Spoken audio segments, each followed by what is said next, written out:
déclaration. Merci. C'est le moment de la période des questions. Le chef de l'opposition loyale de Sa Majesté. Monsieur le Président, ma question s'adresse au ministre de l'Énergie. J'ai été à la mission d'Ottawa qui appuie les gens les plus vulnérables, les gens qui ont besoin de notre aide le plus. Mais maintenant, même la motion elle-même a besoin de l'aide de l'Ontario. Ils m'ont dit qu'un des problèmes que la motion a et sa capacité d'avoir du succès, c'est les tarifs d'électricité faramineux. Le plan libéral prend beaucoup des fonds précieux de la mission et qui aide les gens les plus vulnérables à Ottawa. Les services que la motion donne, ils ne peuvent pas donner vu qu'ils ont tout ce gâchis dans l'électricité. Monsieur le Président, est-ce que les libéraux croient que des endroits comme la mission d'Ottawa devraient plutôt payer la facture d'électricité que d'aider les gens les plus vulnérables? Réponse du ministre de l'Énergie. Merci, je suis très content de répondre à cette question. Et de ce côté de la Chambre, on fait beaucoup de choses qui aident les résidents qui utilisent la mission, mais qui aussi des choses qu'on a fait pour aider les organismes comme la mission. Ils font un bon travail afin de réduire leurs dépenses en électricité. À partir du 1er janvier, ils vont voir leur facture d'électricité qui sera réduite de 8 vu qu'on va enlever de façon permanente la TVA de leurs factures. Beaucoup de choses qu'on fait pour aider les résidents qui utilisent le refuge. Pour ceux qui en ont besoin, ils peuvent avoir de ce côté du gouvernement. Et il y a la ministre qui étudie la question de la pauvreté et du logement. Mais je trouve que c'est intéressant que vient d'un parti qui n'a pas de plan sur l'électricité. Ils n'ont aucune idée. La seule chose qu'ils veulent faire, c'est de revenir à brûler du charbon. C'est pas ce qu'on va faire de notre côté de la Chambre. On va continuer à défendre d'avoir un système propre et fiable. Merci. Question complémentaire. Je reviens au ministre de l'Énergie. Personne ne croit que les factures d'électricité sont réduites sous ce gouvernement. Et il y a des années de mauvaise gestion qui ont créé une crise dans l'électricité de cette province. Et c'est pourquoi, suite à cette crise, que des entreprises ontariennes et des familles ont des problèmes à payer les factures. Les petites entreprises sont vraiment à la base de notre économie, mais beaucoup ont la possibilité de fermer leurs portes suite au prix faramineux. Je suis allé à la Grisby Dine qui est juste ouvert aux heures de pointe et n'a pas de choix mais de payer les tarifs les plus élevés en Amérique du Nord. Ils ne peuvent pas choisir quand servir le petit déjeuner, mais les tarifs d'électricité et les factures d'électricité, je sais que les libéraux ne font pas entendre, les factures d'électricité ont augmenté de 25 Ma question au ministre de l'Énergie, c'est plutôt que de passer du temps à attaquer les autres, qu'est-ce que vous allez faire pour aider les petites et moyennes entreprises en Ontario pour qu'elles puissent survivre? Veuillez vous asseoir, s'il vous plaît. Merci. Le ministre. Merci, Monsieur le Président. Je suis très content, encore une fois, de parler des programmes excellents qu'on a mis en place pour aider les petites et moyennes entreprises. Une réduction de 8 à partir du 1er janvier pour beaucoup de PME de toute la province, aussi bien que des fermes familiales. On va avoir le programme pour le secteur industriel et commercial qui va aussi aider beaucoup de PME partout dans la province. Vous savez quoi? Quand on parle du programme pour le secteur industriel et commercial, il y a des participants qui en participent et savent qu'ils peuvent épargner un tiers de leur facture d'électricité et c'est quelque chose qui est très important pour eux. De ce côté de la Chambre, on va continuer à investir dans ces systèmes propres. De l'autre côté de la Chambre, ils n'ont aucun plan. Ce qu'ils veulent vous refaire, c'est brûler du charbon. Question complémentaire. Je reviens au ministre de l'Énergie. On voit des allégations fausses et des demi-vérités des libéraux. Redémarrer la pendule.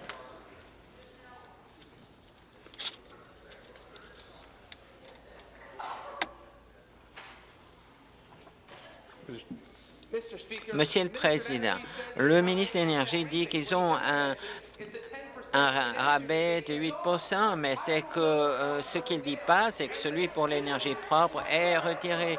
Les tarifs d'électricité vont augmenter. Les excuses, les Ontariens sont fatigués. Et j'ai entendu à Ottawa-Vanier qu'un travailleur de campagne libérale a dit à une personne qui avait des problèmes de mettre un manteau d'hiver. Interruption du président. Vous n'aidez pas le député de Leeds-Grenville quand j'essaie d'attirer l'attention de l'autre côté. Et je pense maintenant passer à des avis. Et je vais vous dire rapidement si vous voulez l'avoir. Veuillez compléter. Je peux vous dire, Monsieur le Président, que Michel à Ottawa-Vanier n'a pas apprécié qu'on lui dit de mettre un manteau d'hiver et de fermer le thermostat. Ça, c'est pas ce que vous devriez dire. On veut des réponses, des solutions. Michel à Ottawa mérite d'avoir des excuses. Est-ce que le ministre de l'Énergie, la première ministre, va demander des excuses pour ses commentaires époustouflants? Veuillez vous asseoir, s'il vous plaît. Merci.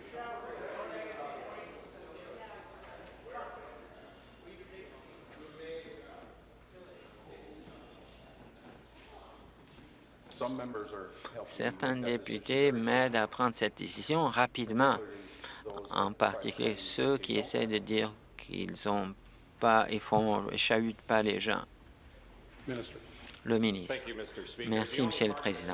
Le seul parti qui devrait demander des excuses, c'est ce parti-là qui a laissé ce système vraiment en ruine, et c'est nous seulement qui avons décidé de réparer les choses et d'avoir de l'énergie propre et fiable.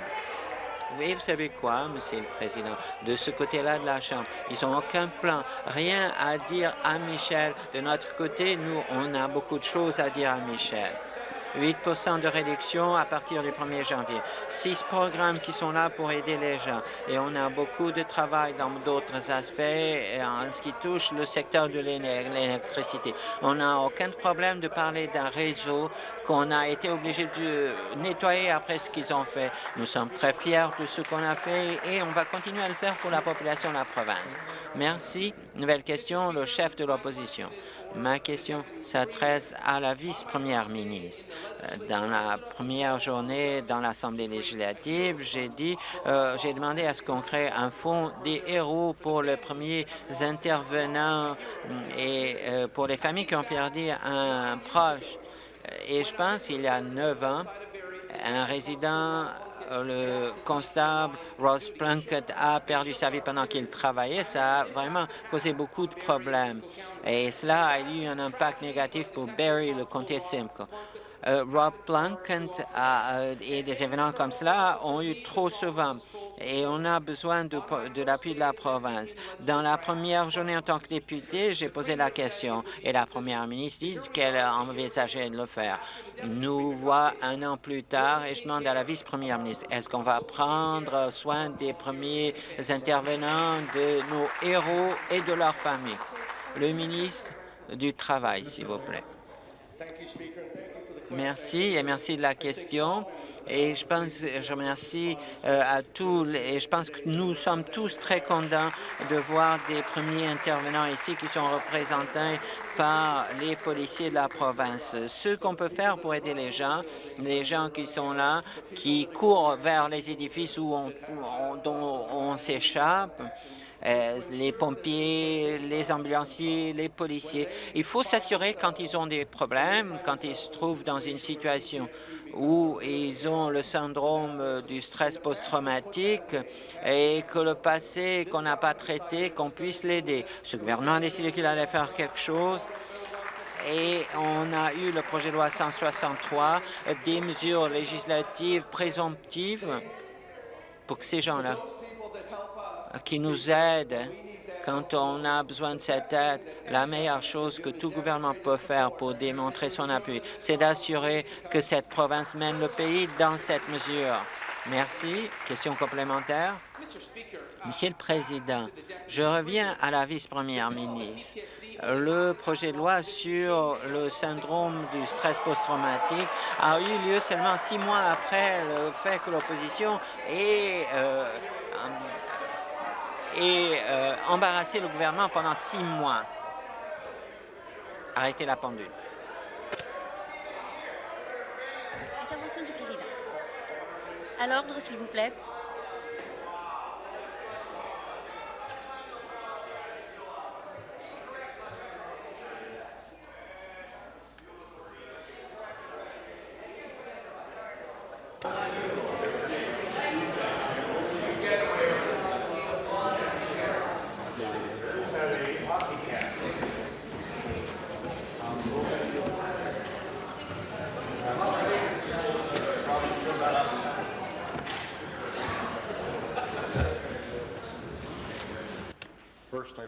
Premièrement, je n'ai pas besoin des députés de l'opposition qui décident à savoir si je me lève ou non. Maintenant, je passe aux avertissements. C'est mon deuxième point. C'est ce que vous voulez, c'est ce que vous aurez. Je serai strict. Veuillez terminer. Monsieur le Président, je n'ai pas obtenu de réponse sur le Fonds des héros. Je vais donc essayer une autre approche. Nous avons vu des coupes libérales partout dans les centres de santé mentale en Ontario. Nous avons vu dans cette Assemblée qu'il y a eu des coupes au sein des employés et cela fait en sorte que les policiers doivent faire un travail qu'ils ne devraient pas faire. Entre 2007 et 2013, la PPO a vu une augmentation de 42 % dans les appels pour des services qui sont liés à la santé mentale parce qu'on le sous-finance cet aspect dans la province de l'Ontario. Ma question est donc à la vice-première ministre. Verrons-nous un vrai engagement envers la santé mentale parce que si vous transférez cet aspect, vous allez payer pour tout de même. Le ministre.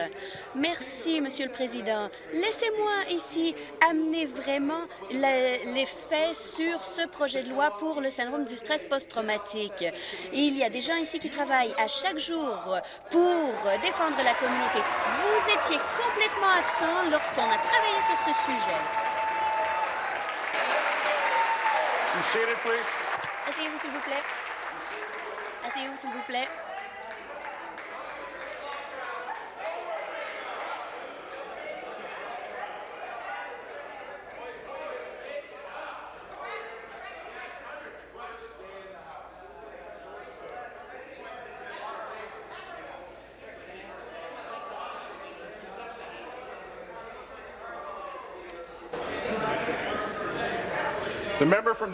Député de Davenport, vous êtes averti. Député de Simcoe Grey, vous êtes averti.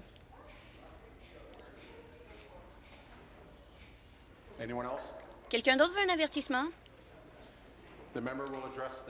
Le député passera par la présidence. Merci, Monsieur le Président. Monsieur le Président, il y a beaucoup de gens ici qui ont travaillé dans ce projet de loi sur le stress post-traumatique qui desservira les premiers intervenants et qui desserviront cette collectivité.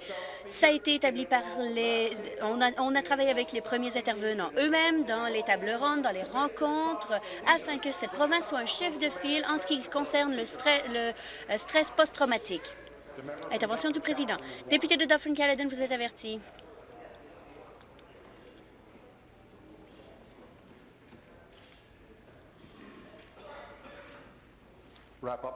Veuillez terminer.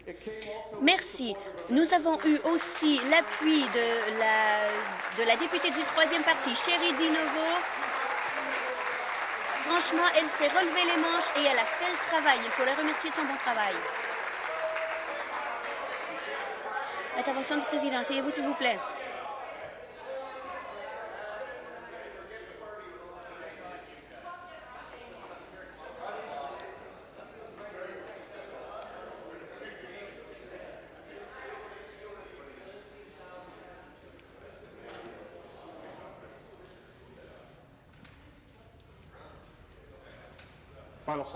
Complémentaire final. Monsieur le Président, on en revient à la vice-première ministre.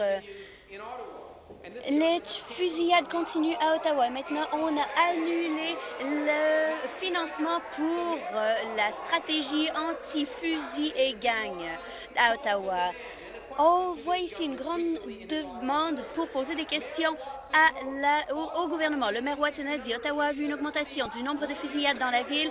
Appuierez-vous un financement durable pour l'équipe contre les fusillades et les gangs de Ottawa?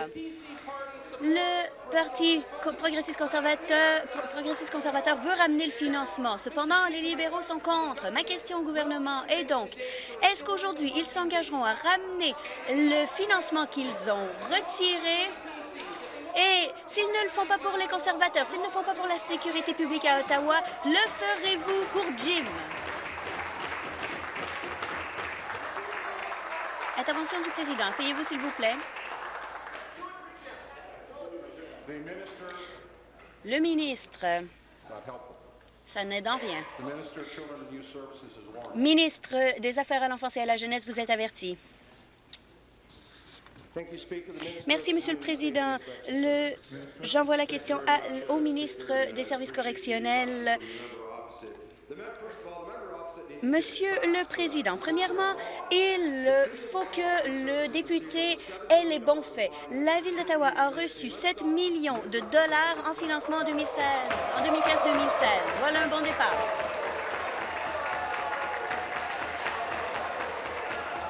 Intervention du Président.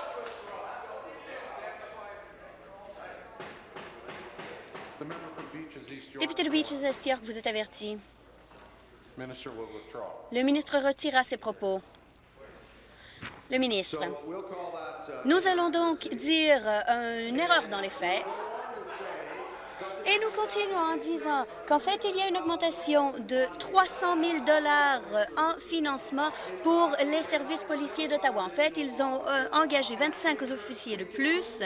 Et, Monsieur le Président, nous continuons à investir dans les ressources pour aider nos services, nos forces policières. Monsieur le Président, laissez-moi aussi dire un élément qui est très important. Dans l'élection partielle qui se produit présentement, Bruce Chapman a dit, et je cite, votre décision d'appuyer M. Marin est une insulte au travail fait par les milliers d'hommes et de femmes qui ont choisi de faire des forces policières leur carrière.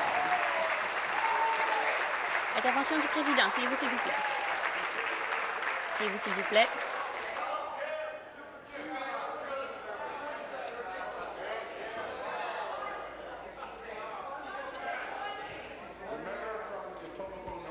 Député d'Etobicoke-Nord, vous êtes averti.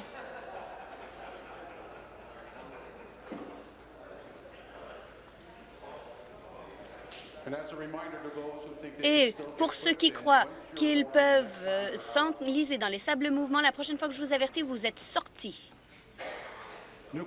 Nouvelle question, député de Bramalea-Gore-Malton. Merci beaucoup, Monsieur le Président. Ma question s'adresse à la vice-première ministre. Pat Sorbera a été accusé de 2 comptes d'infraction à la loi électorale. La première accusation implique ce qui a trait à Andrew Olivier. Ça inclut un enregistrement où Mme Sorbera dit ce qui suit. On vous demande de faire une faveur, de faire le sacrifice cette fois-ci. Cela montrera aussi une ouverture d'options. La deuxième accusation lit comme suit que Ms. Sorbara a dit, et je cite, donné, fait directement ou indirectement, promis ou a été d'accord pour fournir un emploi afin d'encourager un candidat, ici Glenn Thibault, de devenir candidat en 2006. C'est une infraction à l'élection électorale. On continue de dire que le ministre de l'Énergie n'est pas impliqué dans cette question d'aucune façon. Toutefois, la PPO croit qu'on lui a directement offert un pot de vin. Il est le sujet de cette accusation. Est-ce que la vice-première ministre croit que ce soit approprié? Au procureur général. Merci beaucoup, Monsieur le Président. L'une des choses que j'ai faites la semaine dernière, c'est que j'ai regardé ici la biographie des députés de l'autre côté, voir les choses qu'ils ont fait. Et au cours de dans sa biographie, on parle ouvertement d'être un avocat plaidant, qui a travaillé dans le système. Et en tant qu'avocat, c'est admirable. Je veux le remercier de son bon travail. Mais je sais aussi, Monsieur le Président, que étant donné son éducation, étant donné sa profession, il croit fondamentalement à la présomption d'innocence. Il croit aussi fondamentalement au rôle de notre système tribunal dans la province et que toute personne devrait avoir un temps en tribunal. Intervention du président. Député d'Essex, vous êtes averti. Le ministre, qu'une personne devrait avoir droit à son procès en cours. J'espère que le député de l'autre côté se rappellera de tous ces principes, de ces aspects clés de notre système judiciaire lorsqu'il pose ces questions ici en Chambre. Il sait très bien que ce n'est pas l'endroit pour plaider un cas. Complémentaire. Merci beaucoup, Monsieur le Président. Oui, je crois absolument à la présomption d'innocence. C'est un principe fondamental. Mais la réalité, c'est que le ministre de l'Énergie est le sujet d'une infraction très importante. L'allégation est que Mme Sorbara est accusée d'avoir offert un pot de vin au ministre de l'Énergie pour qu'il fasse campagne. C'est une allégation. Il est approprié pour le gouvernement d'agir. Le gouvernement ne demandera pas au ministre de se retirer. Est-ce qu'on lui demandera de se retirer si Mme Sorbara est retrouvée coupable de cette accusation? Le procureur général. Le député est déterminé dans son esprit que le ministre est coupable. Voilà ce qu'il fait. Et ce n'est pas l'endroit ici pour tenir une telle discussion. Vous avez parlé de cette question, Monsieur le Président. Les règles dans le règlement sont très claires. Cette question est devant les tribunaux et les tribunaux sont l'emplacement approprié pour avoir cette discussion. Ce n'est pas l'Assemblée ici, en cette Assemblée, où il faut le faire. Ici, on pourrait créer préjudice dans ce cas. Et je demande donc aux députés de l'autre côté, je connais ses croyances, je connais sa formation. Il croit au fait que le tribunal est là où on doit traiter de ces questions et notre règlement est très clair. J'espère que le député de l'autre côté respectera cela. Et on parle ici d'une question très importante pour les Ontariens. Il faut continuer à traiter des sujets qui sont importants, comme la construction des écoles et des hôpitaux. Complémentaire final. Encore une fois, le ministre ici confond les questions. Je ne parle pas de la culpabilité du ministre, mais il est le sujet d'une allégation. Étant donné qu'il est le sujet d'une allégation très importante, il est approprié pour lui de se mettre de côté. Si le gouvernement veut montrer à la population ontarienne et à la population de Sudbury que le gouvernement est ouvert, honnête et transparent et qu'il protégera l'intégrité de ce gouvernement en faisant la bonne chose. Les gens du Parti politique libéral ne sont pas ouverts et transparents. Le gouvernement est bon pour faire des paroles en l'air, mais lorsqu'il est temps de mettre la parole à l'action, il est inactif. Le gouvernement doit montrer foi en le système. Quand est-ce que le gouvernement fera la bonne chose? Et étant donné les allégations, quand est-ce que le gouvernement fera ce qui est bien et demandera au ministre de se mettre de côté au cours de cette enquête? Le ministre, Monsieur le Président, une allégation ou d'être le sujet d'une allégation ne vous rend pas coupable, ne fait pas de vous, ne confirme pas que vous avez fait quelque chose de mal. Monsieur le Président, il n'y a aucune accusation qui ont été déposées contre le ministre de l'Énergie. La question qui nous occupe n'a rien à voir avec la portée de son travail en tant que ministre de l'Énergie. Et je crois, Monsieur le Président, que ce qui se passe, c'est que le troisième parti n'a pas tous les faits, n'accepte pas les faits, plutôt, c'est-à-dire qu'ils ont perdu le siège. C'était ce siège, c'était ici. On a un député qui était démocrate, qui a changé d'avis, qui a vu qu'il était mieux d'être libéral, il a changé de parti, il s'est présenté, il a gagné ses élections, est devenu ministre et maintenant on voit une vendetta personnelle contre le ministre. Le ministre est un excellent défenseur de sa collectivité, on l'appuie, lui, et le travail qu'il fait au sein de cette collectivité.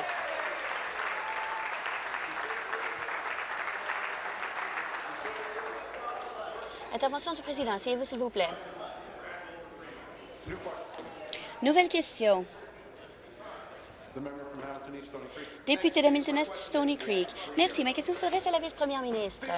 Monsieur le Président, les libéraux et les conservateurs ont un mauvais bilan lorsqu'on parle de l'ouest du Niagara. Des milliers de personnes ont dû se rassembler en 90 pour faire en sorte que les conservateurs ne ferment pas l'hôpital régional. Et en 2012, ça s'est encore produit lorsque les libéraux ont annulé un projet de développement hospitalier. Maintenant, cet hôpital doit être remplacé. On parle des grandes rénovations qui doivent être faites dans le service d'urgence. Et maintenant, nous avons besoin de l'issue en chirurgie et médicaux à cet hôpital.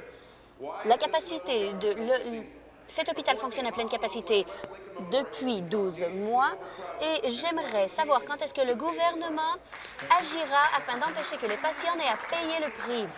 Au ministre de la Santé et des Soins de longue durée. Merci, Monsieur le Président. J'apprécie cette question qui arrive à propos. De fournir les services de soins de santé, incluant les services hospitaliers, est l'une de nos priorités au sein de ce gouvernement. En tant que ministre de la Santé, c'est ma priorité principale. Et c'est pourquoi nous allons continuer à faire des investissements. Aujourd'hui, cette semaine, nous avons annoncé 140 millions de dollars en investissement au cours de l'énoncé économique d'automne.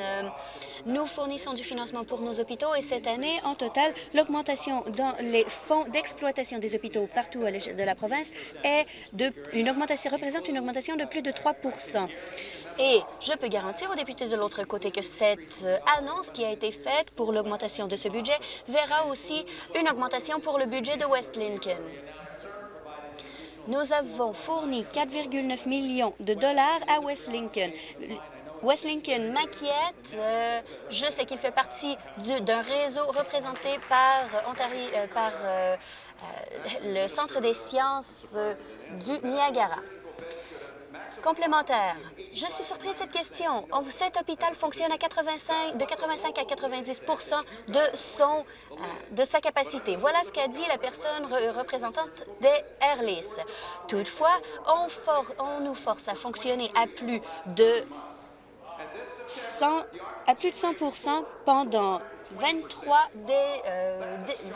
mois au cours des dernières années.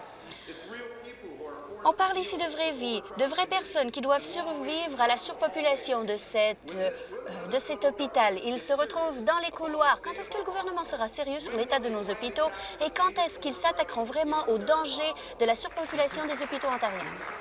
Le ministre. Merci, Monsieur le Président. C'est une question très importante. Nous avons reçu une proposition du Centre des sciences d'Hamilton. Je sais que le député de l'autre côté est au courant. L'hôpital de West Lincoln a proposé des investissements qui, il le croit, sont appropriés et opportuns pour cet hôpital ainsi que d'autres hôpitaux de ce réseau. C'est pourquoi nous travaillons de près avec ce Centre des sciences. Je sais aussi que le candidat libéral dans l'élection de Niagara-West Glenbrook, qui nous l'espérons deviendra député, se concentre grandement sur l'amélioration des conditions dans les salles d'urgence de l'hôpital général de West Lincoln. C'est une priorité pour nous. Je sais que c'est une question importante dans cette élection partielle et j'imagine que c'est pourquoi cette question a été levée aujourd'hui, Monsieur le Président. Complémentaire final. Merci, Monsieur le Président. West Lincoln, présentement, existe plutôt depuis 1940. En plus de la surpopulation, on voit aussi une infrastructure qui est complètement désuète. C'est pathétique. Il fut un temps où le gouvernement savait que cet hôpital devait être reconstruit, mais dans le budget de 2012, les libéraux ont annulé le redéveloppement avec un coup de crayon. Les gens de Niagara-West Glenbrook ont besoin de soins et d'installations mises à jour. Cependant, on voit des installations antiques qui souffrent de surpopulation. Quand est-ce que ce gouvernement commencera à faire ce que les conservateurs ont fait, c'est-à-dire d'arrêter les coupes et de construire un nouvel hôpital qui dessert ma circonscription aussi? Le ministre. Merci. Encore une fois, j'apprécie le fait que le député de l'autre côté ait soulevé cette question. On parle ici d'un processus qui est en place et j'espère qu'il est d'accord avec le fait qu'il dépend de nous de travailler avec les Airlis et le réseau d'hôpitaux local, le Centre des sciences Hamilton, en ce qui a trait aux recommandations et la façon dont on peut continuer à construire sur les services de santé qui existent, comme nous l'avons fait avec le nouvel hôpital de Niagara, avec le nouvel hôpital de Sainte-Catherine. Et ce sont des investissements importants que nous continuerons de faire, mais entre-temps, il est important que les Ontariens, tout particulièrement les gens qui utilisent cet hôpital, comprennent que d'avoir 5 millions de dollars en financement supplémentaire aidera certainement les coûts en immobilisation. Et nous verrons aussi une augmentation qui a été annoncée cette année qui amènera des fonds supplémentaires pour cet hôpital. Merci. Député de Prince Edward Hastings. Merci. Bonjour. Ma question est pour la ministre de l'Éducation. Le printemps dernier, votre prédécesseur allait fermer les écoles d'application et cela aurait mis fin à l'espoir pour ces enfants qui ont des problèmes d'apprentissage. L'ancienne ministre de l'Éducation a dit que ce n'était pas une question d'argent, mais les comptes publics démontrent autrement, que ce soit des écoles à Belleville, Brantford, Ottawa, London, par exemple, eh bien, elles paient 700 000 de plus par année pour leur facture d'électricité qu'en 2009. À l'école Centre Jules Léger à Ottawa et l'école Saguenay-Escad de ma circonscription, on parle de 62 % d'augmentation des factures d'électricité. Cela a un effet. Avec tant d'argent qui est enlevé des classes à Ottawa et Saguenay-Escad pour payer pour le désastre créé par la politique énergétique du gouvernement. La ministre de l'Éducation. Merci pour la question. Notre gouvernement veut s'assurer que tous les élèves qui ont besoin de soutien le reçoivent. Le travail que nous faisons dans les écoles d'application provinciales est de s'assurer que les étudiants qui ont un problème d'apprentissage reçoivent ce soutien. Je suis fière qu'après le processus de consultation, on ait examiné comment rassembler ces bons services et les amener plus près des collectivités locales et des conseils scolaires locaux. Et c'est ce que nous faisons. J'ai annoncé que nous avons un projet pilote dans 8 conseils scolaires qui examine exactement cette question. Comment donner ces services dans les collectivités locales pour que tous les élèves qui ont besoin de ces soutiens les reçoivent plus près de chez eux. Complémentaire. Des millions de dollars ne sont pas dépensés dans nos écoles à cause des politiques énergétiques du gouvernement. La raison que nous savons cela, c'est parce que ces écoles d'application n'appartiennent pas au conseil scolaire. Nous ne savons pas quels sont les coûts d'électricité ajoutés des autres écoles qui font partie des conseils scolaires. Mais l'augmentation dans le budget des dépenses de 2015-2016 à 2016-2017 reflète surtout les coûts opérationnels qui incluent les services publics. Les parents méritent de savoir l'effet qu'ont les politiques énergétiques du gouvernement sur les écoles. Est-ce que la ministre de l'Éducation va nous dire combien d'autres employés de soutien dans les écoles ont perdu leur emploi à cause des politiques énergétiques du gouvernement? La ministre de l'Éducation. C'est malheureux que le député de l'autre côté dit cela lorsqu'il s'est présenté avec une plateforme électorale de coupure de services et de 100 000 emplois de la fonction publique. Nous sommes très fiers de soutenir les enseignants et les travailleurs du domaine de l'éducation dans nos classes. Ce gouvernement a donné plus de financement en éducation que tout autre. Député de Windsor-West, député de Bruce Grey-Owen Sound, vous êtes averti. Depuis 2002-2003, nous avons augmenté le financement dans le système d'éducation. Le député de Prince Edward Hastings, vous êtes averti. Veuillez terminer. Nous l'avons augmenté de 59 %. Nous avons augmenté le financement par élève de 4 500 $. Et cela inclut du soutien pour les éducateurs spécialisés qui ont besoin de ce soutien. La députée de London Fanshawe, nouvelle question au ministre de la Santé et des Soins de longue durée.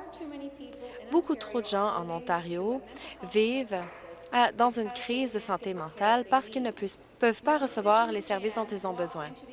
Jen, de ma circonscription, est allée à l'urgence du centre de santé de London et elle avait un besoin désespéré de soins de santé mentale. Elle était en crise parce qu'elle a souffert plusieurs jours toute seule, mais elle a attendu 7 heures à l'urgence et ensuite on lui a dit qu'aucun lit en santé mentale n'était disponible et ce qu'elle pouvait faire, c'était d'ajouter son nom à la liste de plus en plus longue pour les services. Ma question est simple. Pourquoi est-ce que ce gouvernement n'aide pas les gens comme Jen qui ont besoin de services de santé mentale à London et ne peuvent pas les recevoir? Le ministre. Merci et je suis désolée que Jade n'ait pas reçu les soins qu'elle méritait. Et nous avons une responsabilité de donner ces soins dans un délai approprié. Bien entendu, je ne connais pas les détails de cette personne et de sa situation, mais je dois dire que nous avons fait des investissements remarquables en santé mentale dans cette province. Non seulement des investissements financiers, mais nous avons créé une culture où tout le monde est plus confortable et parle de façon ouverte des problèmes de santé mentale auxquels font face un Ontarien sur 5. Nous avons ajouté 500 millions de dollars dans notre budget depuis que nous sommes au pouvoir et à cela, nous ajoutons 200 millions additionnels pendant les 3 prochaines années. Complémentaire. L'Association des policiers est ici aujourd'hui et ils savent que l'histoire de Jade est très commune. Malgré ce que dit le gouvernement, la police à London sait, ou plutôt les gens de London savent qu'il y a une crise en santé mentale. Les gens qui pensent au suicide et vivent dans une situation de crise ne peuvent pas recevoir le soutien et les services dont ils ont besoin. Et c'est un problème sérieux. Nous en sommes à un point de non-retour. Mais ce gouvernement refuse de s'attaquer au problème de liste d'attente pour les soins de santé mentale. Et qu'est-ce donc que ça prendra pour que le gouvernement écoute Jade et les autres personnes comme elle qui ont besoin de ces soins de santé mentale mais ne peuvent pas les recevoir? Le ministre. Merci. Notre priorité, bien entendu, c'est de se concentrer sur les patients pour s'assurer qu'ils reçoivent les soins dont ils ont besoin. Mais il faut également reconnaître que nous sommes en période de transition vers un meilleur modèle de services de soins de santé mentale pour plusieurs personnes qui font face à ces problèmes. Nous l'avons fait à London même. Nous avons financé cette année un nouveau centre de crise sur la santé mentale et la toxicomanie sur une base de clinique externe qui donne donc des soutiens avec d'autres agences communautaires à plus de 2000 autres personnes de la région de London. Donc, il faut s'assurer que les hôpitaux sont là pour ceux qui en ont vraiment besoin, mais il faut également qu'il y ait des soutiens dans la collectivité pour aider ces gens. Nouvelle question, la députée de Barrie. Merci. Ma question est pour le ministre des Services à l'enfance et à la jeunesse. En tant qu'éducatrice et parent, je sais que de faire partie d'une unité familiale stable a un effet positif sur le bien-être de l'enfant et son succès. En novembre, nous célébrons le mois de sensibilisation à l'adoption. En tant qu'enfant adopté moi-même, j'ai reçu les effets positifs de ma famille et je remercie mes parents adoptifs et biologiques pour cela. En Ontario, plusieurs jeunes méritent d'être adoptés et il faut s'assurer que ces jeunes trouvent de bons foyers permanents avec des familles qui les aiment et qui auront un impact positif sur leur vie. Est-ce que le ministre peut dire à la Chambre ce qu'on fait pour s'assurer que les jeunes et les enfants trouvent une famille et un foyer? Le ministre. Merci. J'aimerais commencer par remercier la députée de Barrie pour cette question importante. Je sais qu'elle soutient les enfants dans cette province et j'aimerais la remercier pour cela.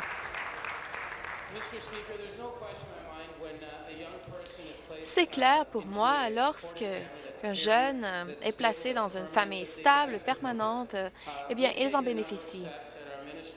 Au ministère, nous avons fait quelque chose pour nous assurer que le processus soit plus efficace et pour s'assurer que les jeunes aient des foyers permanents. Nous allons continuer à faire des améliorations. Nous avons ajouté des soutiens au programme qui rassemble les enfants avec ces familles. Et nous travaillons partout dans la province pour connecter ces jeunes aux familles. De plus, nous avons un partenariat avec Wendy's Kids et c'est un programme qui continue, complémentaire. Merci. Merci au ministre pour sa réponse. Notre province travaille fort pour s'assurer que les jeunes trouvent de bonnes familles et des foyers permanents. Cependant, adopter un enfant peut avoir un impact important financièrement sur une famille et ça peut être une barrière pour ceux qui veulent adopter. Les familles peuvent également faire face à des barrières financières qui limitent le niveau de soins qu'ils peuvent donner pour ces enfants adoptés. Est-ce que le ministre peut nous dire ce qu'il fait pour soutenir les familles qui adoptent et pour s'assurer que tous les jeunes qui sont adoptés aient la chance d'atteindre leur plein potentiel? Le ministre. Encore une fois, merci à la députée pour la question. C'est clair pour moi, les considérations financières pour les familles qui veulent adopter, eh bien, c'est quelque chose qu'il faut considérer. Nous avons donc mis en place des mesures pour nous assurer que ce soit plus facile pour les familles qui choisissent l'adoption. Les familles qui décident d'adopter, lorsqu'il y a des enfants, frères et sœurs qui ont plus de 8 ans, on leur donne donc 1 035 par enfant par mois. De plus, on leur donne 5 000 pour ceux qui donnent des soins aux enfants de collectivités autochtones pour qu'ils puissent rester dans leur collectivité. De plus, récemment, le ministère a annoncé qu'on donnerait du soutien aux familles adoptives qui ont des jeunes qui sont dans l'éducation postsecondaire. Donc, ce sera plus facile pour ces personnes adoptées et leurs parents dans la province. Le député de Leeds-Grenville, nouvelle question. Pour la vice-première ministre. Il y a 2 élections partielles qui se tiendront demain. Je croyais donc qu'il était temps de reposer la question que j'ai posée à la première ministre le 29 avril 2015. Nous savons, selon une demande d'accès à l'information, que Pat Sorbara a appelé les ressources humaines du bureau de la première ministre le 10 décembre 2014. Et un jour plus tard, Andrew Olivier a enregistré une conversation où Jerry Lougheed lui offrait un emploi, une nomination, un emploi, etc. 2 semaines plus tard, Pat Sorbara a discuté de ce genre d'emploi, de nomination, etc. avec M. Olivier. Est-ce que la vice-première ministre a autorisé ou a eu cette connaissance que Mme Sorbara ait fait cet appel? Est-ce que cela faisait partie du plan pour que Andrew Olivier se retire? Veuillez arrêter la pendule. J'ai été assez délicat en ce sens et j'aimerais demander aux députés de faire très attention de la façon dont ils posent sa question. Je vais permettre la question d'être posée, mais je veux lui laisser savoir que je vais écouter très attentivement, ainsi que la réponse. Le procureur général. Merci. Voici le défi que nous avons et je crois que vous y faites face aussi. Le député, de l'autre côté, présente des allégations comme s'ils étaient des faits. C'est ce qu'il fait, parce que tout ce qu'il dit, ce sont des allégations. Et c'est pourquoi nous avons un processus devant les tribunaux avec des juges qui se basent sur toutes les fonctions des tribunaux, toutes les règles de preuve et les garanties constitutionnelles qui sont données à ces personnes qui font l'objet d'allégations.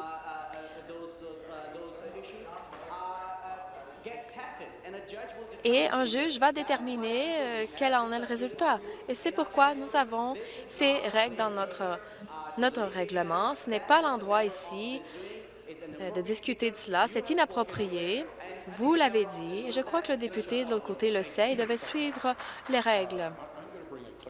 Je vais être plus clair ici. Je faisais référence au règlement 23H. Ce n'est pas ce que le ministre dit. J'écoute attentivement pour ne pas qu'on contrevienne à 23H. Et le député en est très près.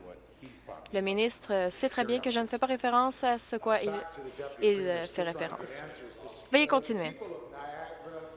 Les gens de Niagara, Grimsby, West Lincoln, Ottawa-Vanier ne croient tout simplement pas que la chef adjointe de cabinet de la première ministre serait responsable et appellerait la personne responsable toute seule. La première ministre, il y a 1 an et demi, aurait dû être furieuse contre Pat Sorbara. Quelqu'un dans son bureau, quelqu'un de la campagne, a dû savoir ou autoriser Pat Sorbara à faire cet appel. Est-ce que la vice-première ministre et la présidente de la campagne des libéraux regrettent de ne pas avoir dit à la première ministre de demander à Pat Sorbara de se retirer, ou est-ce qu'elle croit encore que Pat Sorbara n'a rien fait de mal? Le procureur général. Peut-être que le député essaie d'imiter Columbo ou d'autres personnages de séries télévisées, mais il le sait très bien.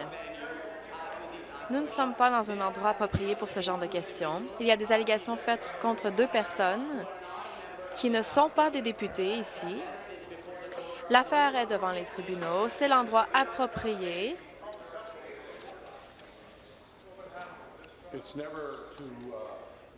Il n'est jamais trop tard pour recevoir un avertissement ou être nommé. Jamais.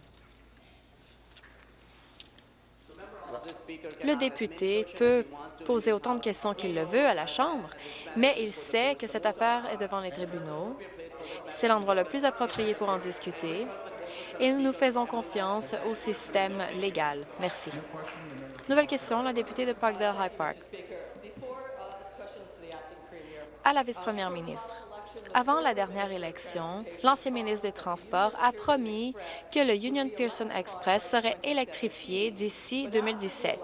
Mais après l'élection, le gouvernement a dit que cette électrification irait jusqu'à 2024 pour attendre la fin de l'évaluation environnementale, qui aurait dû être complétée le mois dernier.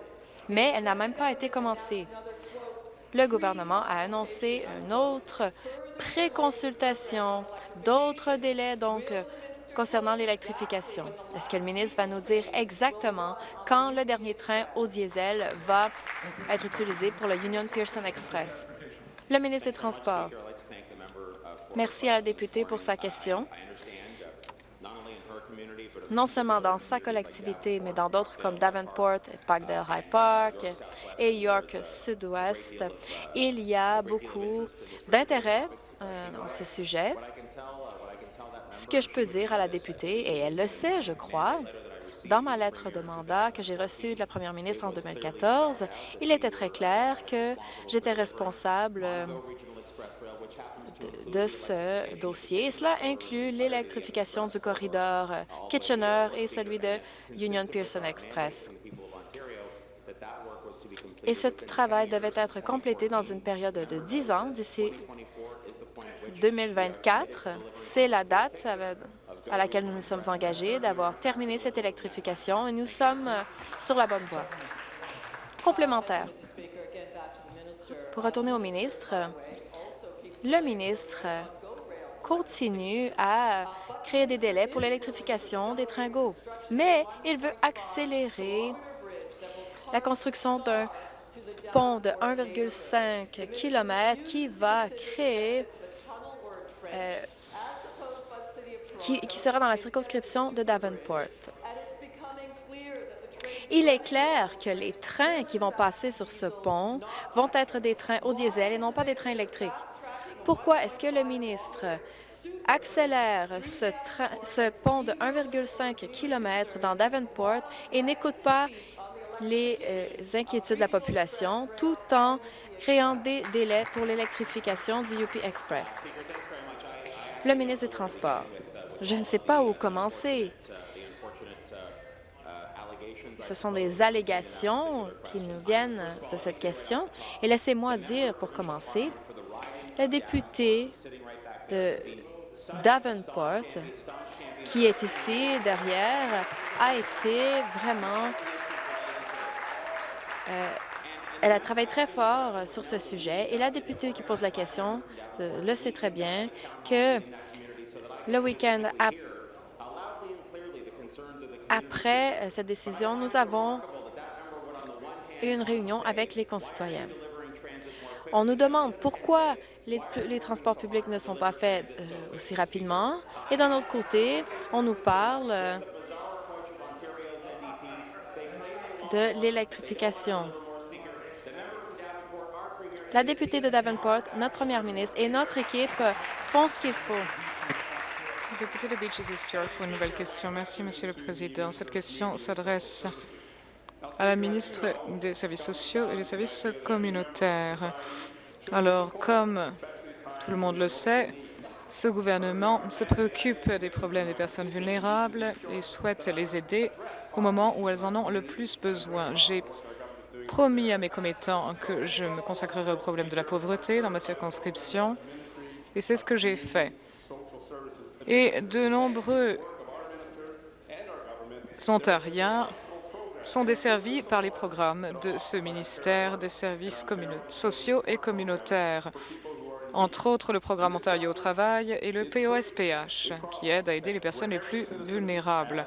Ce gouvernement a à cœur de créer une province dans laquelle les plus vulnérables sont respectés et reçoivent l'aide dont ils ont besoin. Donc, j'aimerais demander à la ministre de nous donner des détails concernant les améliorations à ces services. Merci, la ministre des Services sociaux et communautaires.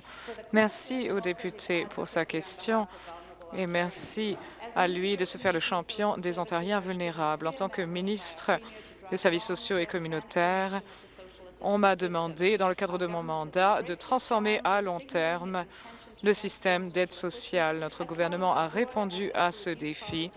Et donc, nous voulons réduire la pauvreté et faire de cette société une société plus juste.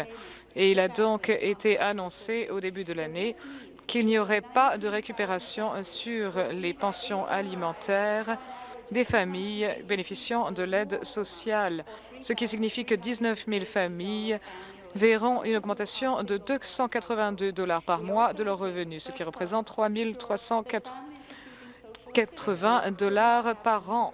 Donc, c'est vraiment tout à fait important de le souligner. Et la prestation pour enfants de l'Ontario ne sera pas non plus récupérée au niveau provincial, ce qui est une très bonne nouvelle.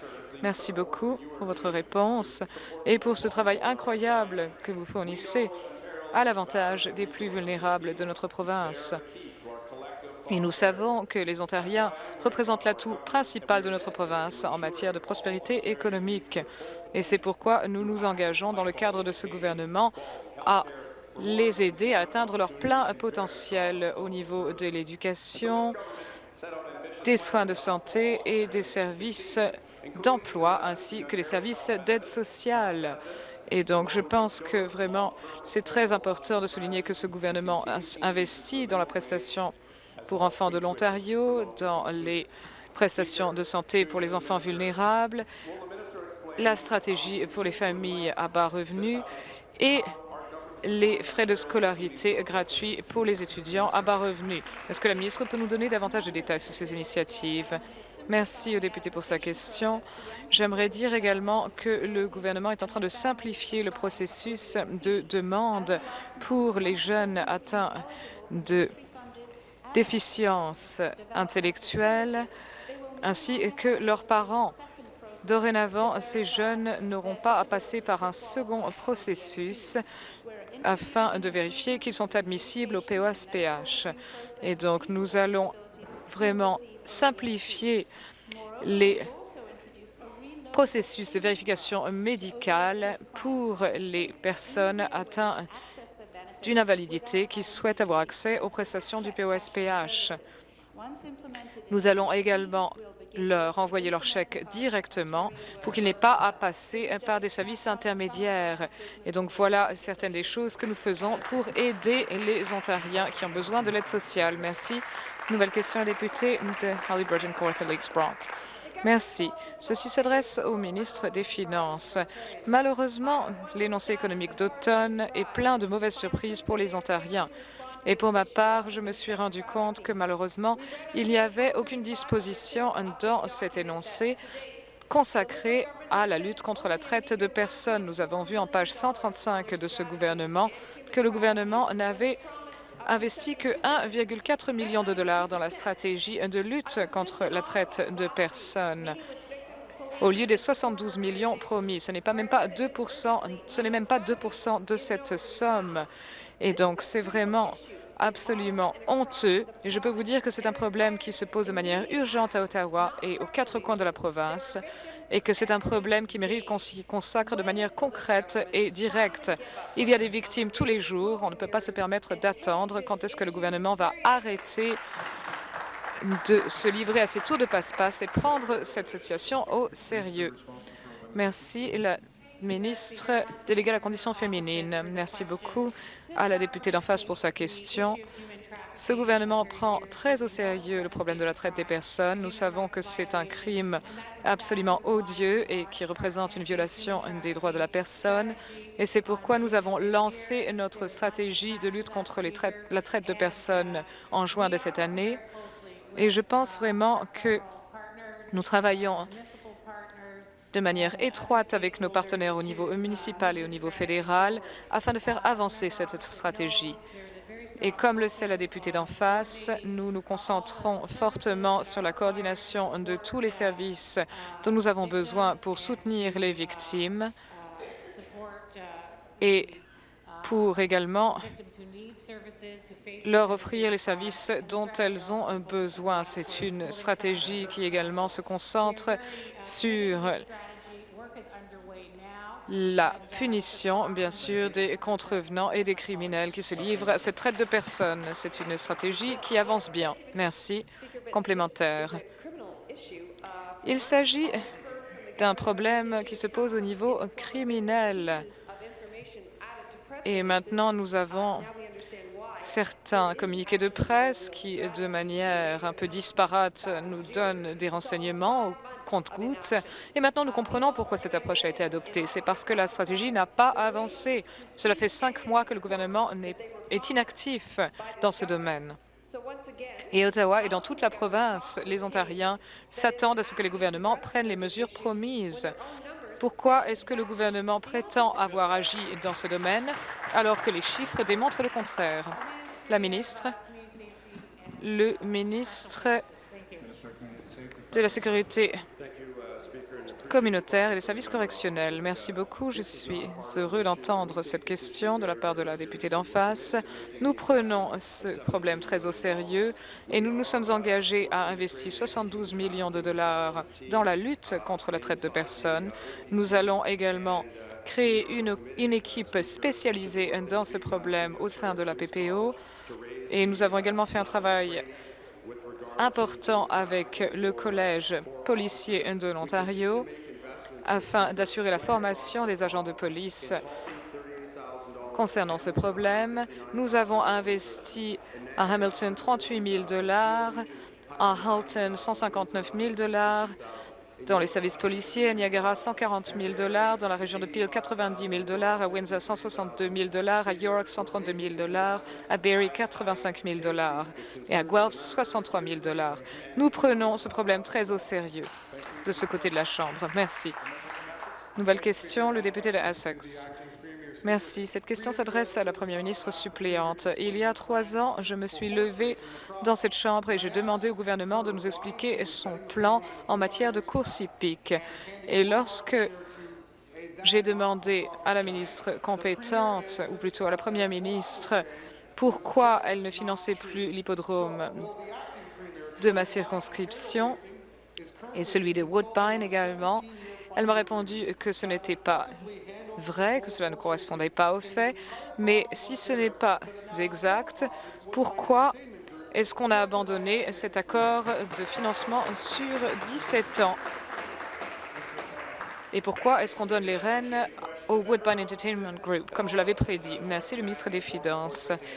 Eh bien, comme je l'ai déjà dit, le secteur des courses hippiques est un atout économique très important pour notre province et nous voulons continuer d'assurer sa croissance et c'est pourquoi nous investissons de manière importante dans ce secteur aux 4 coins de la province.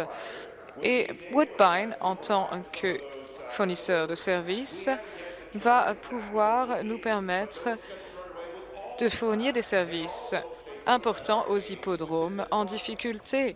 Nous avons consulté les parties prenantes et nous sommes encore en train de les consulter. Et il est vraiment très important de créer un moyen de soutenir ce secteur des sources hippiques, de soutenir les éleveurs et d'assurer la viabilité de ce secteur. Et nous sommes en train d'examiner nos possibilités en la matière. Merci.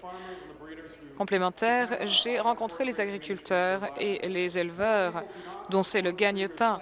Et je peux vous dire que malheureusement, les éleveurs ne soutiennent pas du tout le projet de la première ministre consistant à donner le contrôle complet de l'hippodrome de Woodbine au Woodbine Entertainment Group.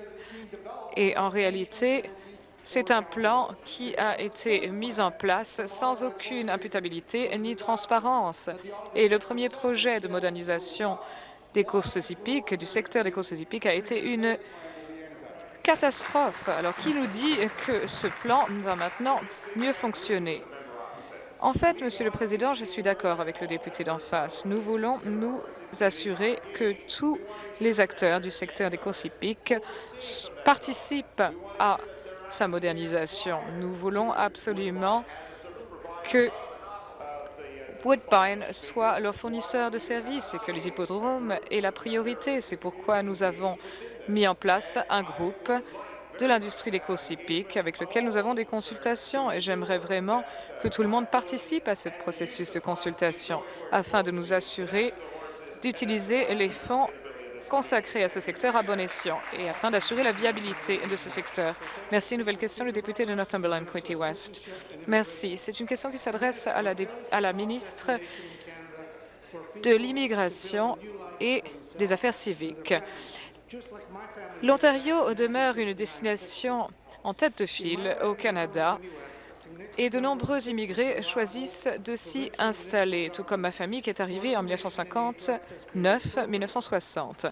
En tout cas, ce que j'aimerais dire, c'est que vraiment, c'est tout à fait crucial pour mes commettants de pouvoir avoir accès à des renseignements exacts en temps opportun afin de pouvoir s'implanter dans cette province et y prospérer.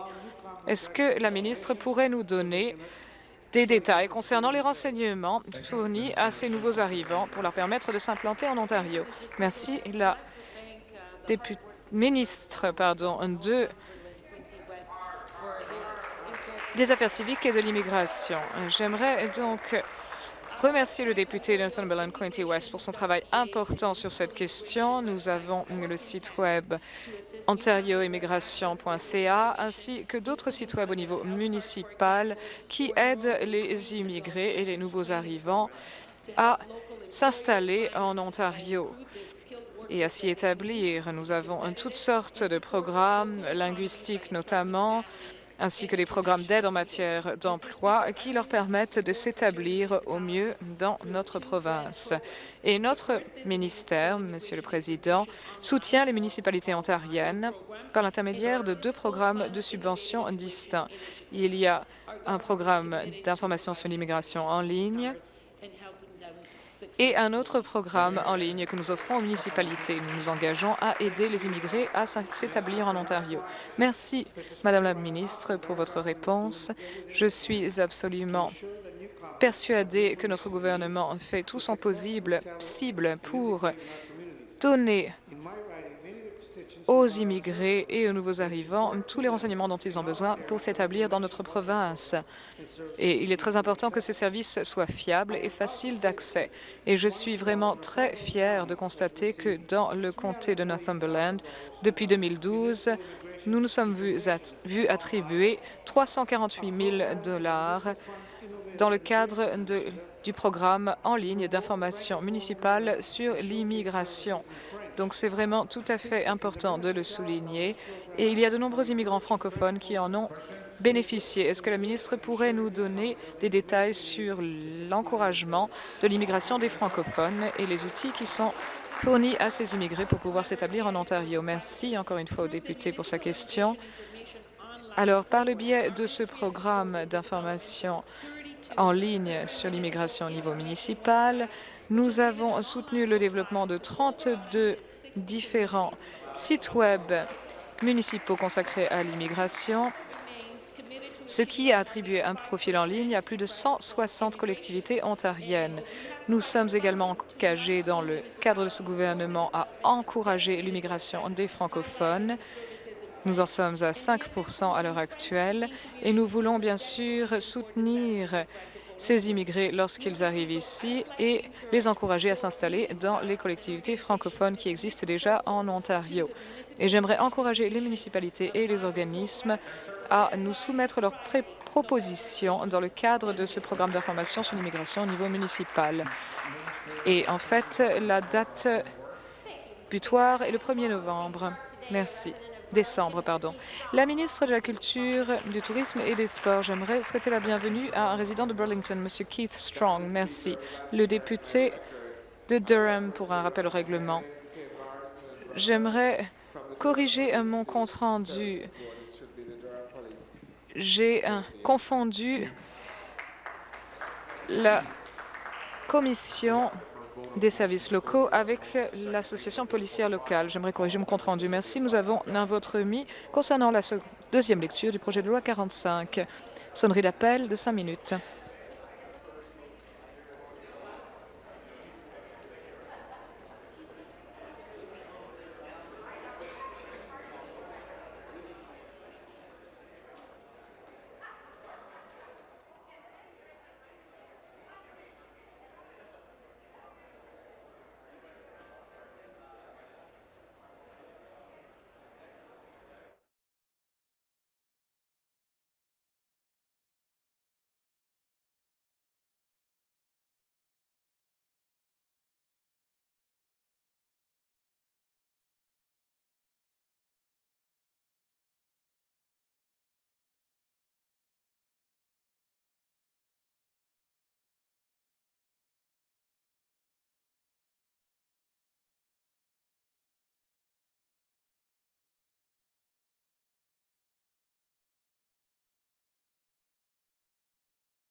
Would all members please take their seats? Rasseyez-vous, s'il vous plaît. All members? Rasseyez-vous, s'il vous plaît.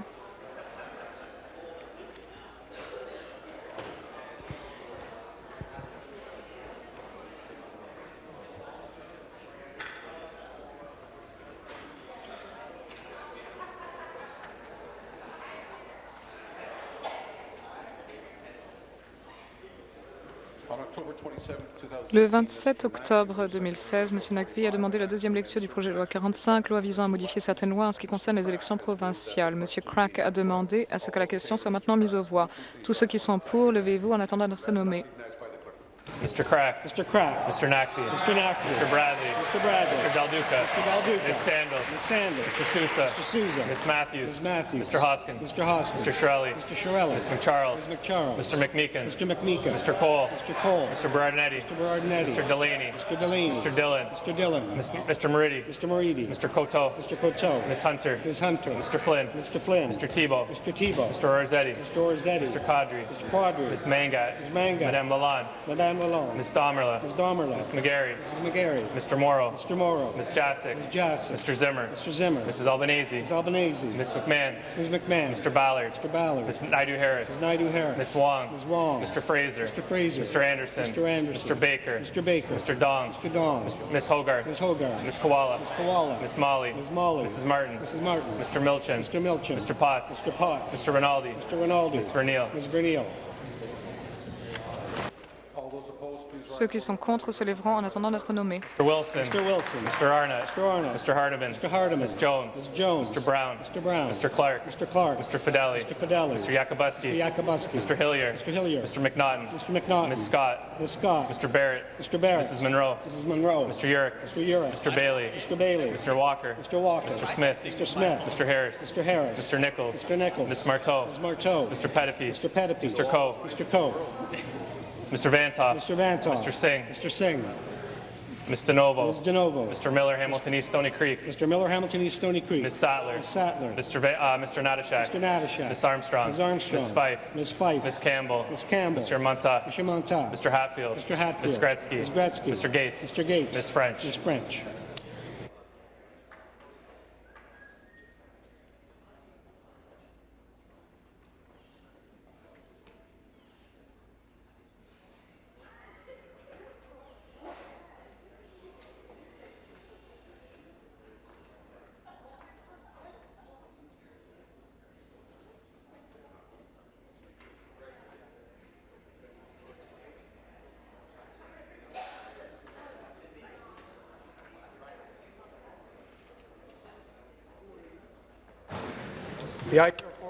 Les pour sont 46 et les contre 36.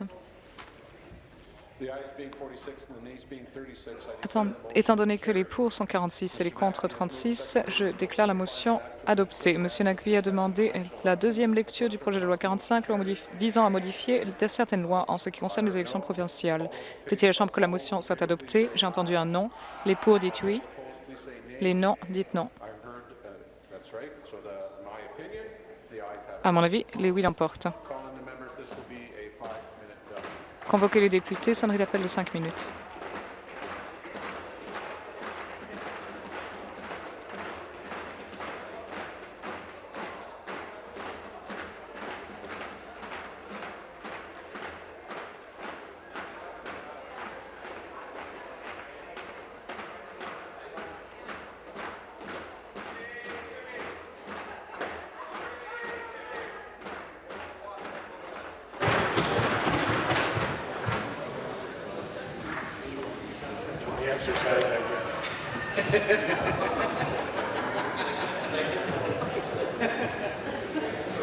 Mr. Naqvi. M. Naqvi a demandé la deuxième lecture du projet de loi 45, loi visant à modifier certaines lois en ce qui concerne les élections provinciales. Les pour, levez-vous en attendant d'être nommés. Mr. Naqvi. Mr. Naqvi. Mr. Bradley. Mr. Bradley. Mr. Del Duca. Mr. Del Duca. Ms. Sandals. Ms. Sandals. Mr. Sousa. Mr. Sousa. Ms. Wynn. Ms. Wynn. Ms. Matthews. Ms. Matthews. Mr. Hoskins. Mr. Hoskins. Mr. Shirelli. Mr. Shirelli. Ms. McCharles. Ms. McCharles. Mr. McMeekin. Mr. McMeekin. Mr. Cole. Mr. Cole. Mr. Berardinetti. Mr. Berardinetti. Mr. Delaney. Mr. Delaney. Mr. Dillon. Mr. Dillon. Mr. Moridi. Mr. Moridi. Mr. Coteau. Mr. Coteau. Ms. Hunter. Ms. Hunter. Mr. Flynn. Mr. Flynn. Mr. Tebow. Mr. Tebow. Lebo. Mr. Orzetti, Mr. Orzetti. Mr. Kadri, Mr. Quadri. Ms. Mangat, Ms. Mangat. Mr. Crack, Mr. Crabb. Madame Lalonde, Madame Lalonde. Ms. Domerla, Ms. Domerla. Ms. McGarry, Mr. McGarry. Mr. Morrow, Mr. Morrow. Ms. Jacek, Ms. Jacek. Mr. Zimmer, Mr. Zimmer. Ms. Albanese, Ms. Albanese. Ms. McMahon, Ms. McMahon. Mr. Ballard, Mr. Ballard. Ms. Naidu-Harris, Ms. Naidu-Harris. Ms. Wong, Ms. Wong. Mr. Fraser, Mr. Fraser. Mr. Anderson, Mr. Anderson. Mr. Baker, Mr. Baker. Mr. Dong, Mr. Dong. Ms. Hogarth, Ms. Hogarth. Ms. Koala, Ms. Koala. Ms. Molly, Ms. Molly. Mrs. Martins, Mrs. Martins. Mr. Milchin, Mr. Milchin. Mr. Potts, Mr. Potts. Mr. Rinaldi, Mr. Rinaldi. Ms. Vernile, Ms. Vernile. Mr. Hillier, Mr. Hillier.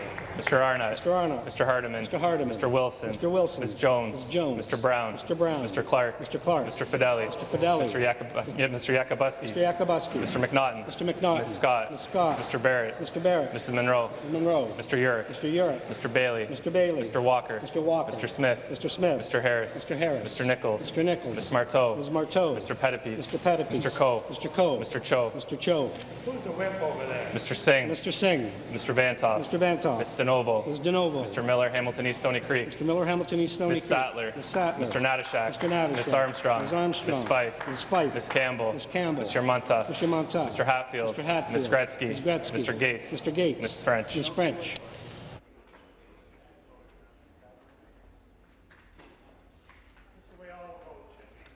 All those opposed, please Ceux qui sont contre se lèveront en attendant d'être nommés.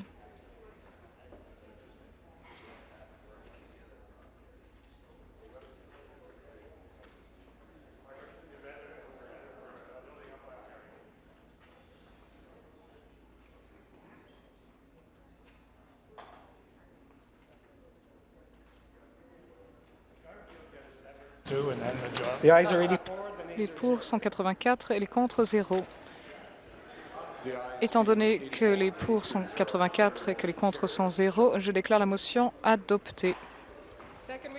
Deuxième lecture du projet de loi. Souhaitons-nous la troisième lecture du projet de loi? Je demande à ce que ce projet de loi soit renvoyé au Comité permanent des affaires gouvernementales. Le leader parlementaire du gouvernement. Alors, comme vous le savez tous, le 16 novembre est un jour très particulier pour la nation Métis et aujourd'hui marque le 200e anniversaire de la nation Métis et de son drapeau. Et donc, il y aura une cérémonie de levée de drapeau devant Queen's Park et j'encourage tous les députés à y prendre part. Merci. Merci. Il n'y a plus de vote remis. La séance est donc suspendue jusqu'à 3 heures cet après-midi.